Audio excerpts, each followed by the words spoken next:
আসসালামু আলাইকুম BD sports টিভিতে আপনাকে স্বাগতম। টান টান উত্তেজনার ম্যাচে লখনৌ সুপার জায়ান্টের বিপক্ষে হেরে মুস্তাফিজকে নিয়ে যা বললেন এমএস ধোনি। বিস্তারিত জানতে ভিডিওটি না টেনে সম্পূর্ণ দেখুন। 90 রানে ছিল না 5 উইকেট, তখন ইনিংসের 13তম ওভার।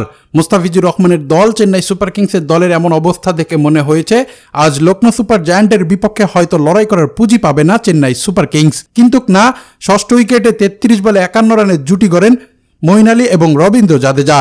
মঈন আলী 20 বলে 30 রান করে আউট হয়ে গেলে লখনৌর বোলারদের ওপর স্টিম রোলার চালান মহেন্দ্র সিং ধোনি। 50 হাঁকান জাদেজা আর ধোনি করেন 9 বলে 28 রান। এতেই 6 উইকেটে 176 রান করে চেন্নাই। অর্থাৎ জিততে হলে নির্ধারিত 20 ওভারে করতে হবে লখনৌর 177, যা অনায়াসে পাড়ি দিয়েছে দলটি। তবে চেন্নাইয়ের হয়ে শেষ 2 ওভারে রান তোলেন 34, ওভার প্রতি 17, যার কৃতিত্ব পুরোটাই ধোনির। 28 রানের ইনিংসে চেন্নাইয়ের উইকেট রক্ষক এই ব্যাটার হাঁকান 4টি বাউন্ডারির সাথে 2টি ছক্কা। অন্যদিকে 40 বলে 57 রানে ইনিংস খেলেন রবীন্দ্র জাদেজা। 5-4 আর 1 ছক্কার মাঠ ছিল ইনিংসে।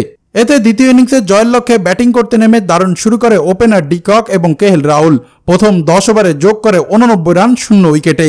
তবে পাওয়ার প্লেতে বাংলাদেশি বোলার মোস্তাফিজ নিজের প্রথম ওভার খরচ করেন 8 রান, আর দ্বিতীয় ওভারে 7 রান দিয়ে থাকতে হয় মোস্তাফিজকে। এতে 2 ওভারে 15 রান খরচ করেন মোস্তাফিজ। দলীয় 15 ওভারে আবারও আসেন মোস্তাফিজুর রহমান। ততক্ষণে 2 ব্যাটার 50 তুলে নিয়ে দলকে জয়ের কাছাকাছি নিয়ে যায় লখনৌ। কিন্তু নিজের তৃতীয় ওভারের শেষ বলে বল করতে এসে ডিককের উইকেট শিকার করেন মোস্তাফিজ। এতেই 3 ওভারে 28 রান দিয়ে 1টি উইকেট শিকার করেন বাংলাদেশি বোলার। তবে শেষ দিকে 22 বলে 22 রানের প্রয়োজন থাকলে জয়ের বন্দরে পৌঁছে যায় লখনৌ সুপার জায়ান্ট অনায়াসেই।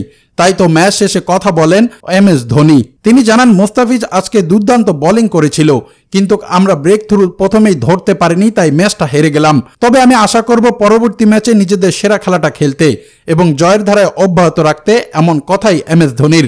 এদিকে চেন্নাই সুপার কিংসের পরের ম্যাচ লখনৌ সুপার জায়ান্টের বিপক্ষে আবার নিজেদের ঘরেই মাঠে নামবে। সেই ম্যাচেও একাদশে দেখা যাবে কাটার মাস্টার মোস্তাফিজকে। দর্শক, এই ছিল খেলাধুলার আপডেট। পরবর্তী আপডেট সবার আগে পেতে চ্যানেলটি সাবস্ক্রাইব করে সঙ্গেই থাকুন।